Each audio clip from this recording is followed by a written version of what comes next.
Bonsoir à toutes et à tous, très heureux de vous retrouver en ce lundi soir, début du mois de juin, début de la dernière ligne droite de la saison sportive avec les premiers rayons du soleil sur tous les terrains de sport et une actualité encore très dense ce week-end. Voilà pourquoi on démarre tout de suite le sommaire de ce soir. C'est évidemment l'actualité sportive marquante du moment, 5e jour de course sur la New York Vendée avec un week-end assez agité pour la classe IMOCA et des conditions météo, vous le verrez, loin d'être de tout repos. Sur les terrains de football, Pouzauges avait rendez-vous avec la finale de la Coupe des Pays de la Loire. Les Vendéens défiaient la réserve du Mans FC à Thoiré-sur-Loire. Du côté des parcs des sports de la Rue de Lierre au Sable d'Olonne, le SEC Athlétisme organisait son meeting régional avec, vous le verrez, d'excellentes performances pour les sportifs vendéens. En basket, toujours au Sable d'Olonne, 84 matchs avaient lieu tout au long du week-end à l'occasion de la 21e édition du tournoi Master Leclerc, une compétition réservée aux moins de 13 ans. Et puis enfin, nous prendrons la direction de Fontenay-le-Comte avec la 8e édition du slalom automobile de Vendée qui se tenait sur la piste de la Michetterie. Voilà pour le programme de ce lundi 3 juin 2024. 85 chronos, ça démarre tout de suite.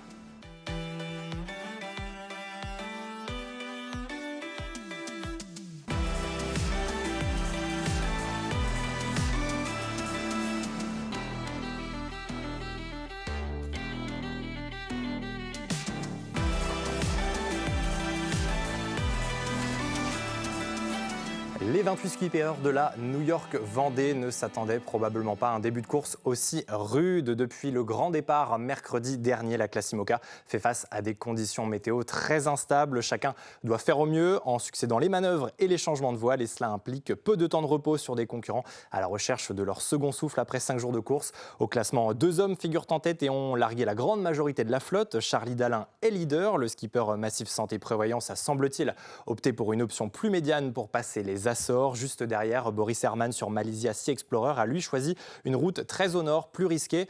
Une deuxième partie de flotte composée de 13 skippers, parmi lesquels figure Thomas Ruyant sur Vulnérable ou Sébastien Simon sur Groupe du Breuil, semble pour l'heure opter pour un passage au sud de l'archipel portugais. Un week-end mouvementé, donc je vous le disais, pour la classe IMOCA, et l'un des faits marquants s'est déroulé dans la nuit de samedi à dimanche. Manuel Cousin a vu la foudre frapper le mât de son IMOCA coup de pouce. Résultat, 2 pilotes automatiques hors service. Récit de cet épisode avec le principal intéressé, Manuel Cousin, sur coup de pouce, qui a depuis réussi à réparer et est reparti en course. Mon pilote numéro 1 a été foudroyé. En voulant mettre le pilote numéro 2 en route, ça a tiré en grand la barre, ça a arraché le pilote. Enfin, voilà, il y a eu un dysfonctionnement. Je ne peux pas savoir pour l'instant pourquoi, et du coup ça m'a cassé les 2 vérins physiques. Donc je vais essayer avec les 2 d'en faire un. C'est pas gagné, mais j'ai que cette solution là. Je suis désolé, je voulais tellement faire bien et puis c'est coup de pas de bol quoi. Un orage, la foudre, voilà quoi. Donc je répare. C'est en train de coller, je ne vais pas rentrer dans les détails, mais ça a cramé l'aérien, ça a cramé le capteur d'angle de barre. Du coup, quand je suis passé sous pilote 2, ça a tiré la barre, ça a arraché tous les pilotes. Donc voilà, et la mer est pourrie, donc on se fait bien secouer, donc bosser à l'intérieur sous le coperon arrière, comme on n'avance pas bien vite, c'est pas terrible. Et ça va le faire, on va réparer et je repars en course, je suis toujours en course. Allez, de l'Atlantique, je vous propose désormais de prendre la direction de Thoiré-sur-Loire, en Loire-Atlantique, pour du football. Pour son dernier match de la saison, le Pouzauges-Bocage FC disputait samedi soir la finale de la Coupe des Pays de la Loire, une finale face à la réserve du Mans FC. Des Manceaux favoris, mais ce sont bien les Bleus et Noirs qui se montrent les plus dangereux en début de partie. Nathan Bourreau décale Bastien Fuseau pour un premier centre repris par Gomis, mais le portier du Mans va vite au sol. Nouvelle action de l'autre côté, c'est cette fois Enzo Roux qui est trouvé au point de pénalty. Son tir trop centré est une nouvelle fois capté par Mézeret. Malmené dans ce premier quart d'heure, les 100 et or se rebiffent. Pressing payant des Manceaux, mais Romain Martin veille au grain en défense. Le PBFC reprend les rênes. Bourreau remise en 1-2 pour Virgile Gomis, rattrapé in extremis par le capitaine du Mans. Les Vendéens continuent de faire mal à la défense adverse. Bourreau est ici à l'arrivée de ce ballon, mais croise légèrement un peu trop sa frappe. Les Pouzeugais manquent de tranchant et les Sartois vont être bien plus réalistes. 19e minute, Adam Hamoudi débloque la situation sur ce centre. Le Mans mène 1-0 à la 19e minute. Le groupe de Valentin Charbonnier a rapidement l'opportunité de recoller. Pénalty suite à cette faute du numéro 5 Manceau. Virgile Gomis pour le frapper. Mais l'attaquant est en panne sèche de réalisme. Mesret s'impose face au numéro 9 Pouzauget. 33e minute, Le Mans est bien trop libre sur le côté droit. Mesbah trouve Amoudi et Solé qui a tout le temps d'ajuster pour s'offrir un doublé. 2-0, le break est fait pour les Sartois. Les Vendéens ne convertissent pas leurs occasions commises une nouvelle fois par Bourreau et rentrent au vestiaire avec 2 buts de retard. En début de deuxième période, Gomis s'est bien lancé dans la profondeur, mais sa frappe n'est pas suffisamment appuyée pour recoller. Nouvelle action copier-coller de la précédente, l'attaquant Pouzauget mange une nouvelle fois la feuille de match sur ce nouveau face-à-face. Les Vendéens n'y arrivent décidément pas à entrer en jeu dans les 20 dernières minutes. Babary voit sa frappe fuir le cadre, peu inquiété en défense. Dans cette seconde période, les Pouzauget gardent un infime espoir. On joue le temps additionnel, le chrono tourne. Gomis, cette fois, ne va pas se rater pour revenir à 2-1. Toujours pour la réserve Mancel, mais c'est trop tard. Le groupe de Valentin Charbonnier s'incline 2-1 face à la réserve du Mans, qui s'offre donc cette Coupe des Pays de la Loire 2024. Quelques réactions au micro de Daniel Lelanne, à commencer par celle de l'entraîneur des Pouzauget, Valentin Charbonnier. Beaucoup de frustration, beaucoup de déception ce soir par rapport au contenu du match. Parce que voilà, je pense qu'on aurait mérité quand même une autre issue par rapport à ce qu'on a proposé et par rapport au contenu. Après, voilà, c'est un peu le football, hein. Quand on ne marque pas, les autres s'en chargent. Aujourd'hui, ils s'en sont chargés de manière bien plus efficace que nous. Donc c'est malheureusement un peu à l'image de notre saison où voilà, on a eu beaucoup de matchs où on a maîtrisé pas mal de choses et on a été intéressant dans le contenu, mais on a manqué d'efficacité off et def, malgré qu'on se soit procuré pas mal d'occasions. Mais c'est comme ça, il va falloir digérer, mais je suis fier du groupe parce que ce qu'on a proposé voilà, sur l'ensemble de la saison et aujourd'hui, c'est une réelle satisfaction pour moi. Le résultat ne reflète pas la performance de l'équipe. Aujourd'hui, on est vaincu. Malheureusement, le score nous fait un peu défaut parce que voilà, on rate un penalty assez tôt dans le match. Si on met le penalty, ça change tout. Après voilà, je pense que tout le monde s'est craqué, on a fait une bonne performance, c'est de la part de tout le monde. Et voilà, la chance ne nous a pas souri, mais c'est un peu à l'image de notre saison. Mais voilà, c'est le foot, hein, faut l'accepter. Et arriver en finale pour l'avoir gagné aujourd'hui, forcément qu'on savoure. Ça contraste un petit peu avec ce qu'on a pu vivre la semaine dernière, parce qu'une semaine à préparer bien particulière. Mes garçons ont aussi relevé le défi. Voilà. Ils ont oublié progressivement dans la semaine, pour qu'on puisse faire un match comme celui-là. Et puis un titre, c'est toujours bon de pouvoir le gagner quand on arrive en finale. Donc voilà, ça fait grandir et puis ça fait vivre des émotions. Et puis comme ça récompense aussi un bel investissement de leur part sur toute une année bien complète, parce que tu finis champion, tu vas au barrage, tu finis en finale de Coupe de Loire, tu la gagnes. Donc elle est longue, elle est éprouvante, mais c'est une grande satisfaction.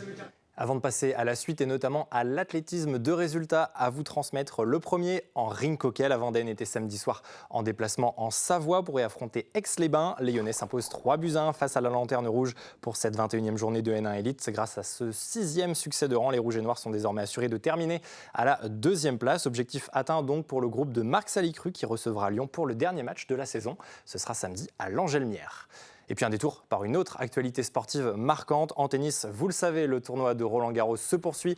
Porte d'Auteuil, vous le suivez sans doute via le tournoi des seniors avec les grands noms du circuit mondial. Mais sachez que se déroule aussi en parallèle Roland-Garros junior pour les moins de 18 ans. Et la Vendée comptait un représentant puisque Lucas Marionneau, 146e mondial chez les juniors, a reçu une invitation pour disputer le tournoi parisien. Malheureusement, le Lyonnais s'incline au premier tour dimanche en simple face à l'Américain Razegui, 6-3, 7-6. L'occasion de vous annoncer que vous pourrez retrouver très prochainement d'ailleurs Lucas Marionneau pour un nouvel épisode inédit des Visages du sport. En athlétisme, la saison d'été se poursuit. En amont des prochains championnats de France d'athlétisme qui auront lieu à Angers le 28 juin, le SEC Athlétisme organisait son meeting régional au Sables-d'Olonne. De très nombreuses disciplines se côtoyaient au Parc des Sports de la rue de Lierre samedi après-midi. 200, 400, 800 mètres, 2000 et 3000 mètres steeple, mais aussi saut à la perche, saut en longueur ou encore lancer de javelot.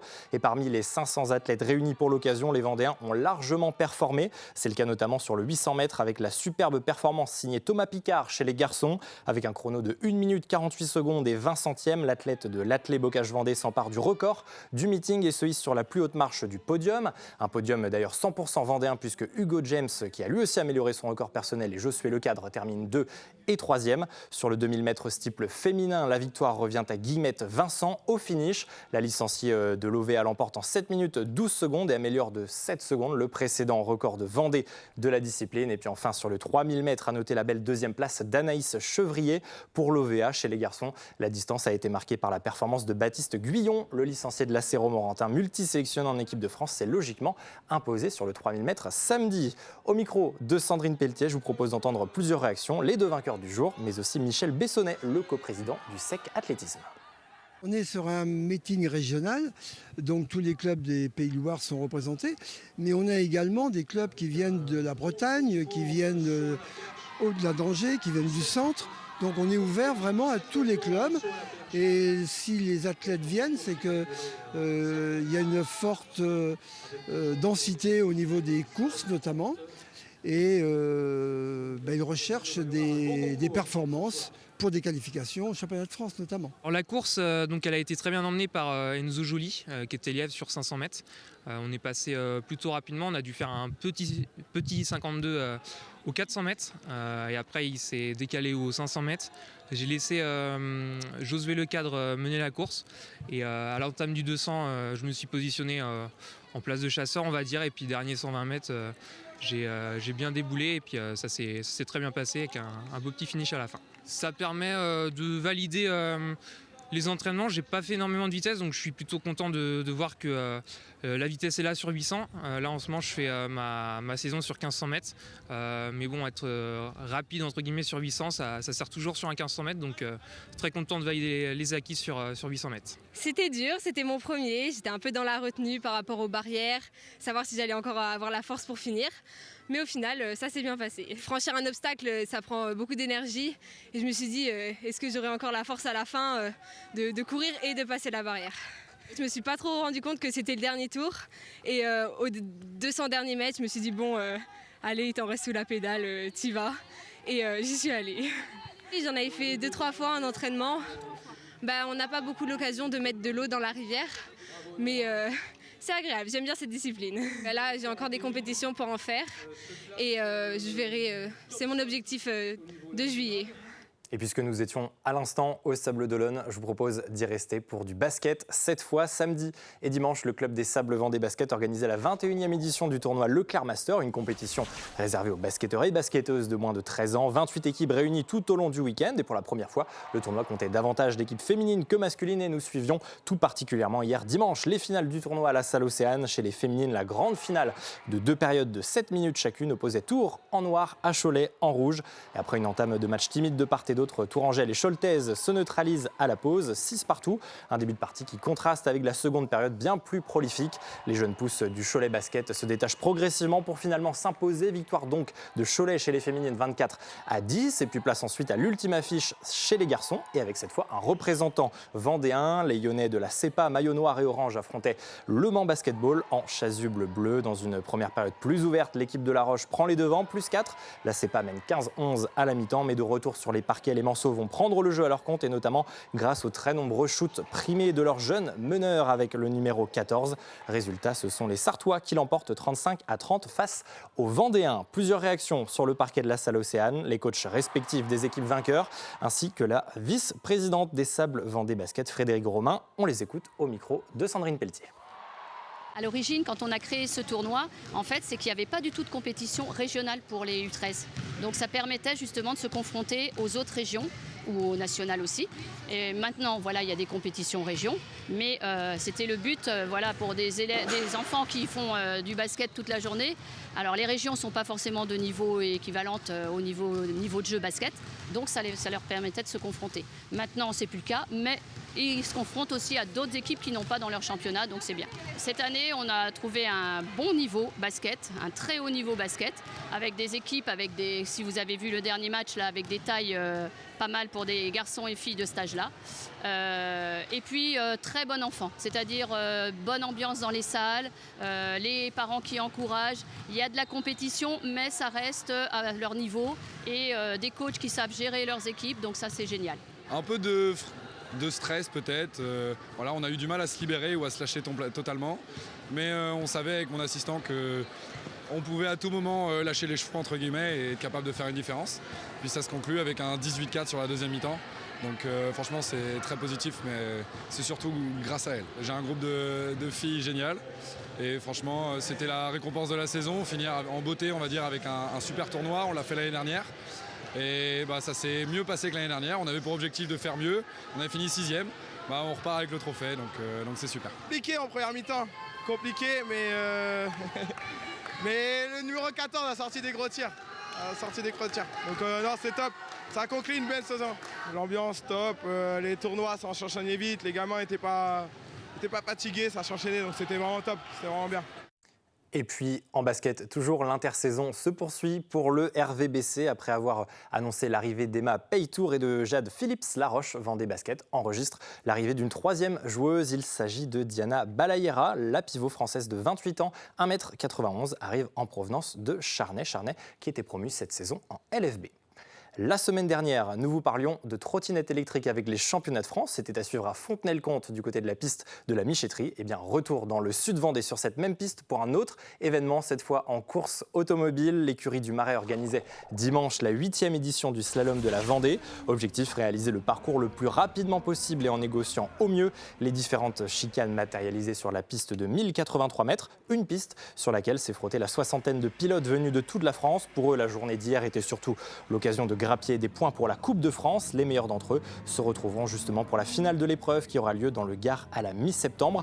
Parmi les différentes catégories en piste, à la Michetterie des voitures loisirs, c'est-à-dire celles de monsieur et madame tout le monde, mais aussi des berlines améliorées, prototypes et formules. À l'issue des 4 manches disputées, le meilleur temps revient à Nicolas Fierot à bord de sa Dallara F311. Le pilote agenais de 43 ans réalise le meilleur temps du circuit, 1 minute 23 secondes 23 centièmes. Laurent Lugardon et Romain Pézot complètent le podium. À noter aussi que 9 femmes étaient engagées sur cette édition. La meilleure d'entre elles est originaire de Mayenne. Avec sa monoplace, Pauline Bouette signe un chrono d'1 minute 32 secondes et 20 millièmes. Avant de retrouver les vainqueurs avec Daniel Lelanne, je vous propose d'écouter tout d'abord Christophe Chêne, le président de l'écurie du Marais, organisateur de ce 8e slalom de la Vendée à Fontenay-le-Comte. Il s'agit d'une compétition automobile, donc slalom de la Vendée, qui se déroule donc sur cette piste de la Michetterie à Fontenay-le-Comte. Donc c'est une compétition qui regroupe des équipages de tout l'ouest de la France. C'est le système un peu du contre-la-montre. Les voitures concourent pas en même temps sur la piste, donc elles partent les unes après les autres. Et le but c'est d'aller le plus vite possible du point A au point B. C'est un peu une petite fête du sport automobile en fait. Et bon, l'avantage du circuit comme on est ici à la Michetterie, c'est une piste de karting où les spectateurs en fait, donc, qui viennent ici peuvent avoir une vision sur la totalité du circuit en fait. Donc ils peuvent voir en fait l'ensemble de l'action un peu différemment des autres types de compétitions où on n'a souvent qu'une vision partielle quand on vient sur le terrain. Ici donc on peut voir la totalité du circuit et donc ne rien manquer entre guillemets du spectacle. La difficulté c'est toujours comment c'est des one shot, c'est des épreuves très courtes, il ne faut pas se tromper quoi. C'est comme une épreuve qualif en Formule 1, hein. Le moindre dixième, le moindre écart, on est derrière, donc il faut être concentré du départ jusqu'à l'arrivée pour faire le meilleur tour possible. Ça dure 1 minute 30, 2 minutes, donc il faut être le plus performant. C'est ça ça amène un gros coup d'adrénaline et il faut être précis dans ce qu'on fait, donc c'est ce qui est plaisant. Je roule donc en slalom principalement pour, on va dire, connaître la voiture et c'est le meilleur moyen pour apprendre les limites de la voiture. Alors là, la monoplace avec laquelle je roule, c'est une Formule Renault, donc c'est une 2 litres, donc le groupe DE qu'on appelle toutes les monoplaces confondues. Je suis présente sur Fontenay-le-Comte parce que j'essaye de faire tous les slaloms, on va dire, de la région pour pouvoir être au niveau de ma ligue première féminine si possible. Déjà, j'ai été première au slalom d'Ancenis, donc voilà, j'essaye de continuer dans ma lancée, quoi. Allez, avant de se quitter, 2 dernières informations en cyclisme. La team Vendée confirme sa grande forme du moment. Clément Sanchez, l'un des coureurs de la formation vendéenne, est devenu dimanche champion des Pays de la Loire chez les élites. Un succès décroché en Mayenne à Villaines-la-Juhel et coup double pour le Vendée puisque le coureur de 18 ans devance un autre de ses coéquipiers, Swan Guéveneux, qui termine en 2e position. À noter enfin chez les féminines que le championnat des Pays de la Loire se déroulait lui à Saint-Vincent-sur-Grand. On retiendra la 2e place d'Inès van der Linden pour la formation La Dynamips Clarisse Automobile. automobile Roche-Vendée Cyclisme. Et puis demain, c'est le 4 juin. Le rendez-vous est bien sûr noté dans votre agenda. C'est le jour du passage du relais de la Flamme olympique en Vendée. À cette occasion, et pour ne rien rater de cette journée, TV Vendée mobilise un dispositif exceptionnel avec des envoyés spéciaux présents tout au long du parcours, prise d'antenne dès 7h dans la matinale autour de Caroline Tronche et de Benoît Pinault, du premier relais de la Flamme au passage du Goût à 8h en passant par le Puy du Fou à 12h30 jusqu'à l'allumage de la Grande Vasque au Sable d'Olonne. Vous ne raterez rien. Et puis on l'a d'ailleurs appris ce week-end, la Grande Vasque sur la place du Vendée Globe sera allumée par Armel Lecléache, vainqueur du Vendée Globe 2016-2017, qui sera donc le dernier relayeur en Vendée. Voilà pour toute l'actualité sportive de ce lundi 3 juin 2024. Le sport ne s'arrête jamais. Il reprend dès demain avec le passage de la Flamme. On se retrouve jeudi pour parler cyclisme avec Aurélien Huard. D'ici là, très belle fin de soirée à toutes et à tous et belle semaine sur TV Vendée.